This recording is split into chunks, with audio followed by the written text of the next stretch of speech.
Today is a somber day. Today is a sad day.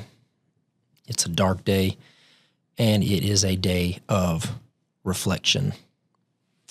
We're not going to talk about finance today. We're not going to have any intro music. We're not going to have any catchy intro. Me and Dad aren't going to have any quick-witted jokes with one another. Life is always marked by some kind of tragedy. And these tragedies get seared into the minds of the people that have to live through it. Now, you think about American history, there was the Alamo. People had to live with that. There was Pearl Harbor. People had to live through that. There was the assassination of John F. Kennedy, the assassination of Robert F. Kennedy, the assassination of Martin Luther King Jr., the Challenger explosion, the Columbine shooting, the 9/11 attacks, Sandy Hook shooting, and now the assassination of Charlie Kirk.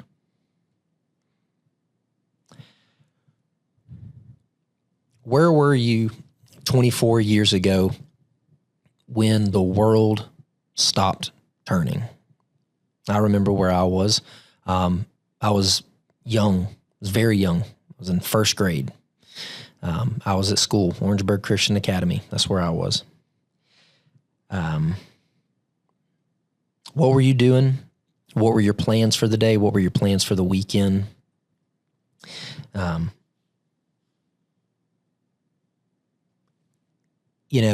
I sit here and can't help but think that, 24 years ago, 3,000 people got up and went to work and never made it home. There was a husband that kissed his wife for the last time. There was a wife that held her husband for the last time. There was a mom that hugged her son for the last time. There was a father who kissed his daughter for the last time. There was a married couple confirming their reservations for a dinner. There were friends that were planning their weekend, and none of them made it home that day. 3,000 people, and here we are today, 24 years later. There are still people dealing with those consequences, those actions, and they're having to go through life with a hole in their heart. There's still a widow that's alive today. There's still a widower that's alive today. There's still a son and a daughter that don't have a parent or both parents. 24 years later, and we are still doing that. A lot has changed in 24 years. We've got Amazon and Walmart Plus. You can order something on the internet and have it delivered at your house that afternoon. We've got DoorDash and Uber Eats, and if you want something to eat, you can have it in less than 20 minutes. People don't really use taxis anymore, but you can get an Uber and a Lyft anywhere. I've graduated college. I'm a husband. I'm a father. I've got kids. I'm an uncle. My brother got married. My brother has a son. My mom and dad have grandkids. My mom got cancer. My mom beat cancer. I joined the fire department. I'm running a business.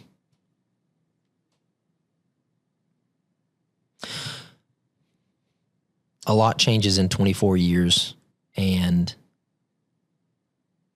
somehow nothing changes in 24 years. On August 22nd, a Ukrainian woman by the name of Irina texted her boyfriend that she was on her way home from work. She got onto a train in Charlotte, and she never made it home. If you have not seen that video, I don't recommend that you go watch it. It is hard to watch. But if you have watched it, you will find true what I'm getting ready to say. That young lady was stabbed multiple times in the neck, and as her murderer walked away, she was still conscious. She was awake, and you can see on her face she's confused, she's scared, she's alone, and no one came to help her. That 23-year-old girl spent her last moments alive, alone and afraid.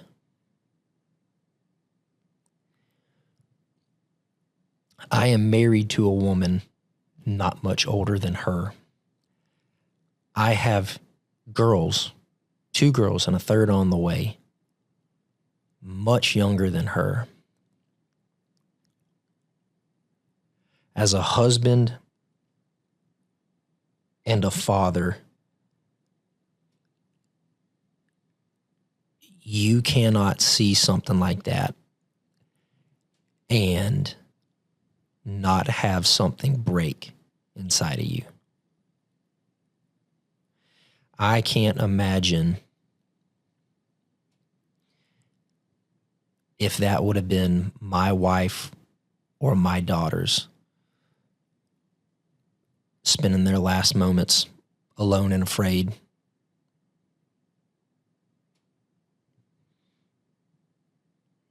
And all that happened because somebody was on that train that had no business being on that train, somebody that shouldn't have been out and about. And there is now a hole in her boyfriend's heart, in her mom's heart, in her sister's heart, anybody that she's left behind. And it's going to be like that for the rest of their lives. And that's not everything. On August 27th in Minneapolis, there were children at the Annunciation Catholic Church that got dropped off. And there was a school shooting. 18 kids were injured. 3 adults were killed. 2 little kids got killed. An 8-year-old boy by the name of Fletcher and a 10-year-old girl by the name of Harper.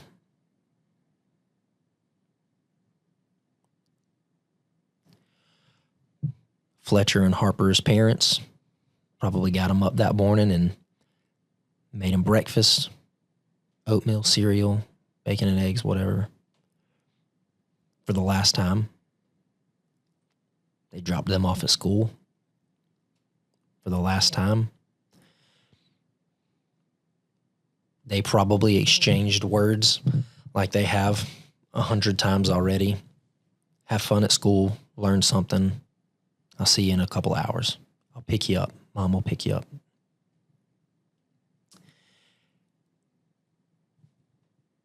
And they didn't.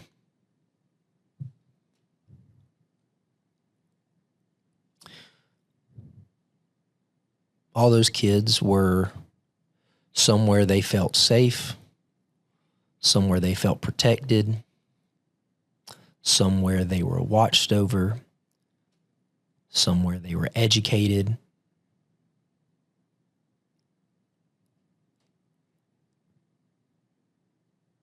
and somebody just decided that they didn't like that. And now there are 2 holes in families that can never be fixed. As a father of young children, I don't know how you go on living after something like that. That is an absolutely horrible situation. Horrible.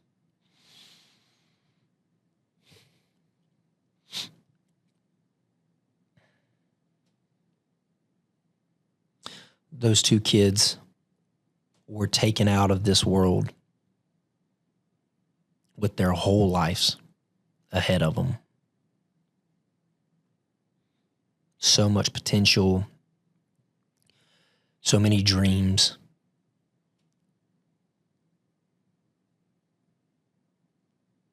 Cut short.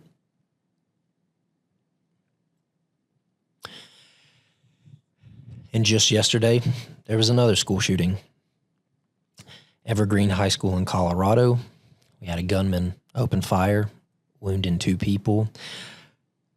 As I sit here and we record this podcast, no one has passed. No one has been killed by that shooter. Still, there's another shooter, another shooting. And lastly, yesterday we had a young 31-year-old activist, Charlie Kirk, very publicly assassinated in Utah.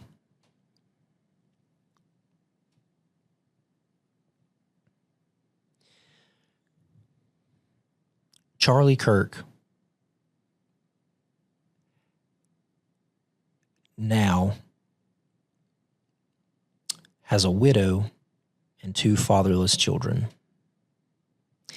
He's got a wife that will spend the rest of her life without the embrace of her husband, without celebrating another anniversary, without ever falling asleep in the arms of her lover again.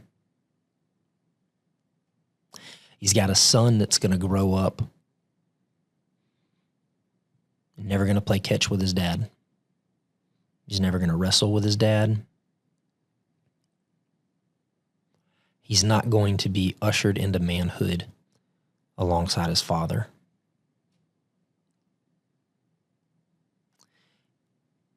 He's got a daughter.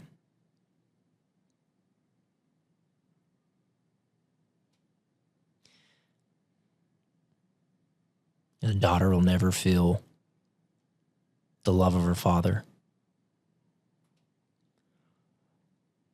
She'll never have her father hold her hand through her first heartbreak. And she will never be walked down the aisle.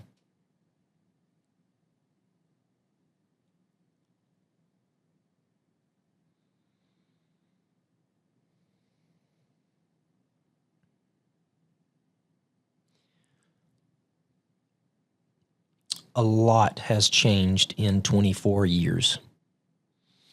America's economy has grown. My family has grown. My friendships have deepened. Life has moved on. Technology has exploded. Innovation has boomed. And yet, nothing has changed.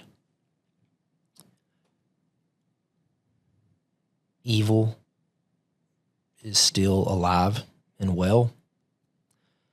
Sin is still real. It is crouching outside your door, ready to pounce. And the enemy is still very active today.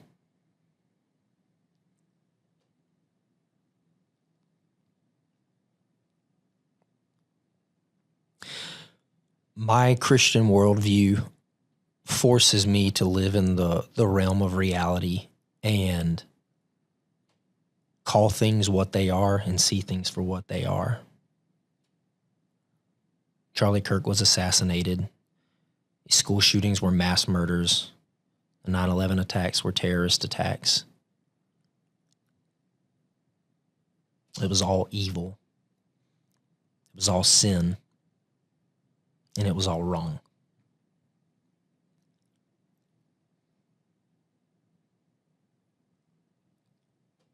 In Genesis 4:10, Cain has killed Abel, and the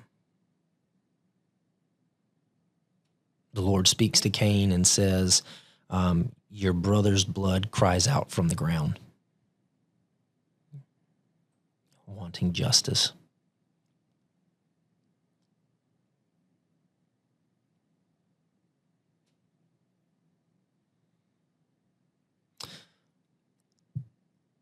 The victims of 9/11 Arena, the Ukrainian woman, Harper, Fletcher, his two little kids, and Charlie Kirk. Their spilled blood is crying out to the Lord. And Scripture says that the Lord will provide justice and that vengeance is his.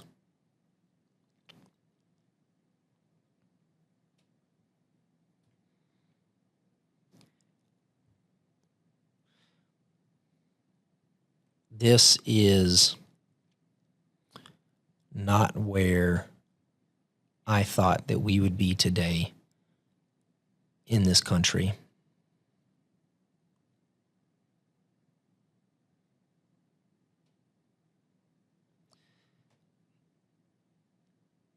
This is not the America that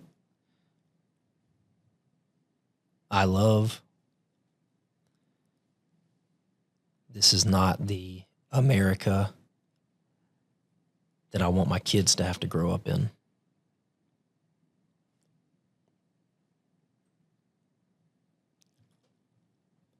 I hope that the next 24 years, something does change. That's all I got.